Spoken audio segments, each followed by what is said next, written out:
সালামুন হিয়া হাত্তা মাতলাইল ফজর, ফজর পর্যন্ত, রাত থেকে মাগরিবের আজান থেকে শুরু করে ফজর পর্যন্ত পুরো সময়টাই কিন্তু কদরের বরকতময় রাত। এবং যখন কদরের রাত আসতো আল্লাহ রাসূল সাল্লাল্লাহু আলাইহি ওয়াসাল্লাম ইবাদতে খুব বেশি নিমগ্ন হয়ে পড়তেন।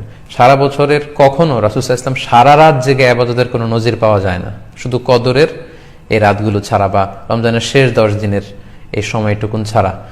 হাদিস শরীফে এসেছে, ইযা জা আল আশরা আহিয়াল লাইলা ওয়া আইকাযা আহলা ওয়া জাদ্দা ওয়া শাদ্দাল মিইসার। রমজানের শেষ দশক যখন আসতো আল্লাহ রাসূল সাল্লাল্লাহু আলাইহি ওয়াসাল্লাম সারা রাত জেগে ইবাদত করতেন, সারা রাত দাঁড়িয়ে দাঁড়িয়ে তিনি ইবাদত করতেন। ওনার ফ্যামিলি মেম্বার্সের মধ্যে থেকে কেউ ঘুমিয়ে থাকলে তাদেরকে উঠিয়ে দিতেন এবং তিনি কোমরে গামছা বেঁধে ইবাদতে লেগে পড়তেন। এখানে রূপক অর্থে কোমরে গামছা বেঁধে বোঝানো হচ্ছে মানে ইবাদত করার জন্য তিনি এতই উদ্গ্রীব হয়ে পড়তেন, কখনো বছরের কোনো সময়ে এতটা উদ্গ্রীবতা রাসূল সাল্লাল্লাহু আলাইহি ওয়াসাল্লামের মধ্যে দেখা যেত না।